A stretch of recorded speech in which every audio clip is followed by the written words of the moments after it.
Hey guys, welcome back to my channel. This video will be a press on MilkBath gel nails. I will be using the Aprés Gel X nail extensions in the coffin shape. If you would like to see the nail set I have on my left hand, I will put that link down below so you guys can see that video.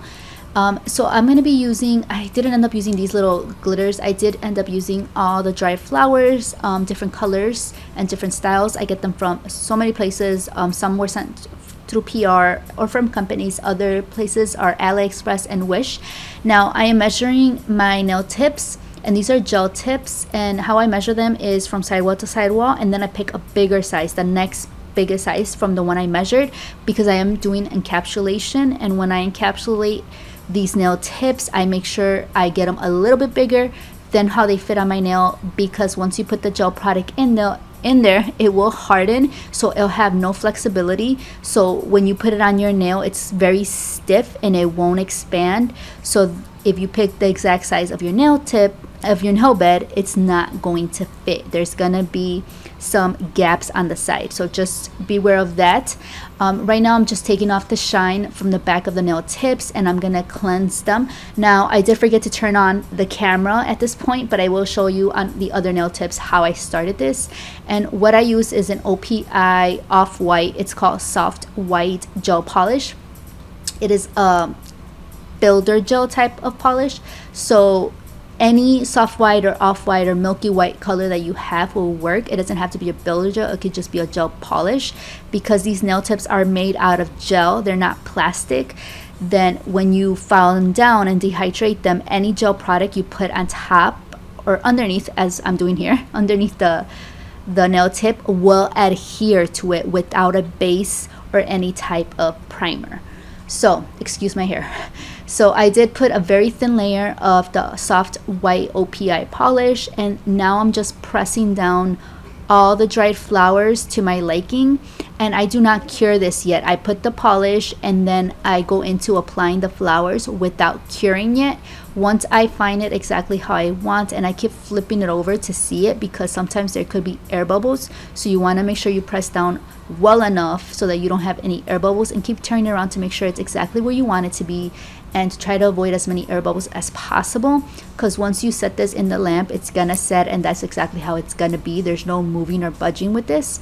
So here I'm showing you now, it's a very thin layer. It almost looks transparent, like you can't almost not see the white, and you want to do as thin as possible. This is just to give a little bit of that milk bath look. You don't need to put a thickness amount, because like I said, since these are going to be pressed on your nails, you don't want thick bulky nails, and you don't want it to be gapping from the sides of your side wall.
Now to encapsulate, you can definitely use other type of 3D art. It can be glitters, it can be honestly any type of nail art can be encapsulated.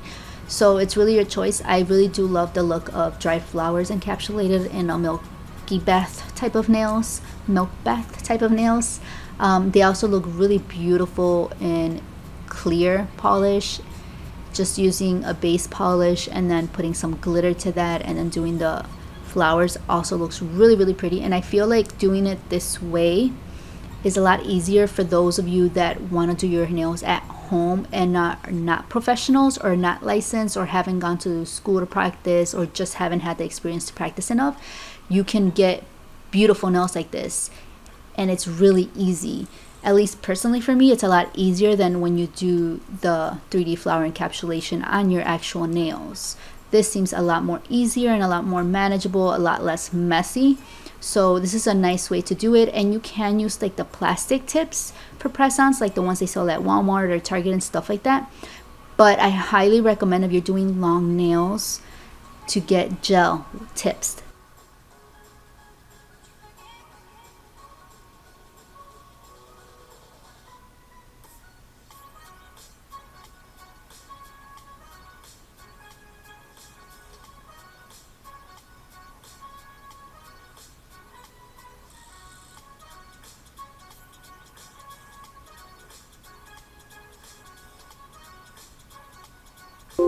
As soon as I finished doing all the nails and encapsulating them all, I'll put them to the side and I'll start prepping my nails. Normally, I always prep my nails first and then I do my press-on nails. And then finally, at the end, I will apply them. But this day, I was just feeling to prep my nails towards the end when I'm about to put them on. So that is why you see me doing the nails first. I'm just using a cuticle pusher from Sally's Beauty Supply. It is a straight cuticle pusher. I push back my cuticles and I also use the other side of the cuticle pusher to help take out any stubborn cuticle that's on there. It's been a few weeks since I haven't done my right hand. I literally have been walking around with only my left hand done. Literally, which has been hilarious. But so I do have a lot of stubborn cuticle on my nail plate that I really want to remove.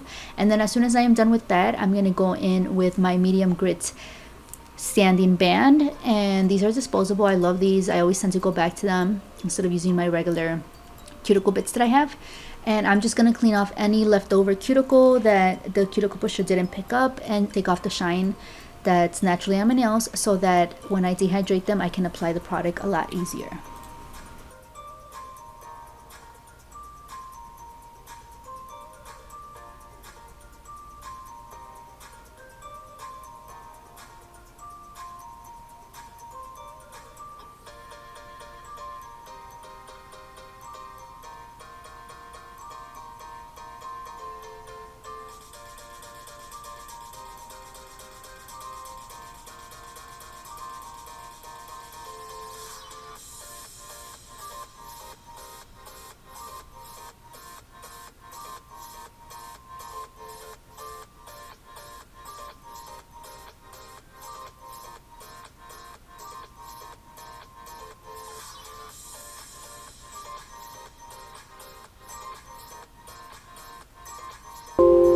Now I'm going to be using E.Nail Couture base coat as my base coat for the gel application. I go very thin layers, and then I'm also going to be using the Gel Butter Clear Builder Gel for the structure of the nail. So that is the gel that I'm going to use in between the nail tip and my natural nail. So like I said, very thin layers of the base coat. I want to make sure that I do not touch the skin and I do get the free edge, and then I pop them into my lamp for 30 seconds, and then I will go in and show you guys how I put on my press-on nails.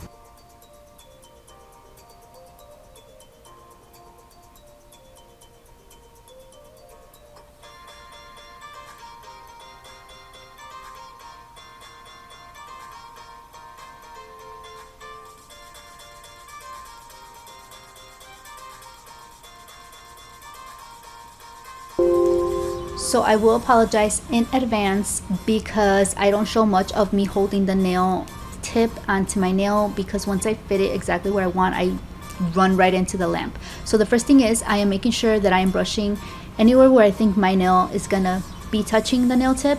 So I do a very thin layer, and then whatever's left on one side of the brush, of the gel brush, is what I add to the nail.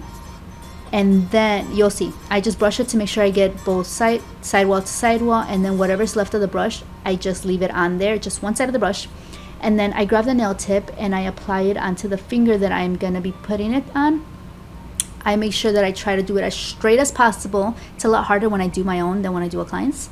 And then as soon as I press it down, and I think that's exactly where it goes, I do not move my fingers from the nail tip and I go straight into the lamp. So that is why you don't see me stay too long on camera, because I want to make sure it doesn't budge, and I want to make sure that it stays exactly where I see it.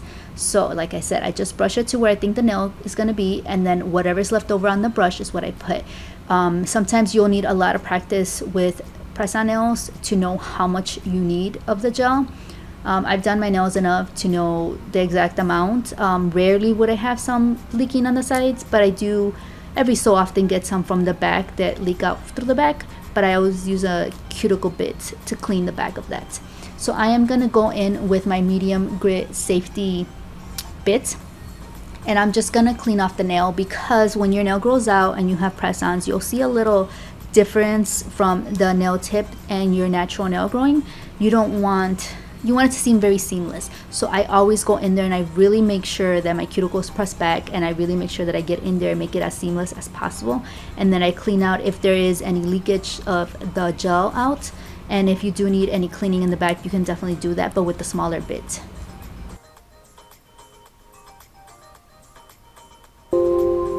As soon as I am done doing that, I'm going to go in with my file. This file is from Y.E.D Couture. It is the metal file that you apply the sticky 180 grit files on the sides. I started doing just the one side, using that up until it's dull and done, and then taking that off and applying another one, because I would do both of them and then they would be halfway used, because I would keep flipping back and forth. So I just found it easier to do it this way. But all I'm doing to these nails is just filing the free edge. That's it. And maybe cleaning off anything on top of the nails. But other than that, that's all I'm doing. I'm keeping the exact shape that they come in. I usually never do that. I always go in and try to make them a little bit slimmer, less curvy. But I do like the seat curve this week, so I'm going to keep them just like that. So this was a last minute decision. I decided to use these gold flakes to add onto the top of my nails. I could have used them when I encapsulated, but I really wanted them to pop out a lot more than the flowers. So what I'm going here is I'm going in with my Cuccio soft white. I got this one from, I forgot what nail supply store, but they had a whole cart full of polishes for like $1 to $3, and that was one of them. And I grabbed it because I knew I can use it for ombres and just to do like milk bath nails like this. So I'm putting it on the nails, and I am not curing it. I'm using it as a base, as the glue to the foils. I don't know what's wrong with me today. I cannot finish a sentence. And then I'm grabbing the foils, and I did cut the foils a lot smaller. I just shred them using eyebrow tweezers. I put a tweezer in the middle and I spread them open, and it just helps me rip all the foils to a lot smaller pieces. And I do this to all the nails. So I did cure the thumb already, because I was going to do the other 4 fingers and I don't want to mess up the thumb while I'm working on the 4 fingers. So I gently apply a very thin layer of this just to help with the milk bath look, and also as the glue for the nail foils. And as soon as I am done with this and I put the foils exactly where I want them to be, I will be top coating them with Y.E.D Couture Shiny Top Coat, which is my favorite top coat other than the gel bottle top coat.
And as soon as I top coat them, they are done. I really hope you guys like them. Now this is the moment where you can turn your hand around and either top coat the back of the nails if you choose. If you still have some of those nails exposed, you can definitely do that. Mine are fine. I always scrub my nails every single time I wash my hands using a little brush, so it helps me really well. So thank you guys so much for watching. I really hope you guys like this video. Let me know down below anything else you would like to see. Comment, like, and do not forget to subscribe to my channel. Thank you guys so much.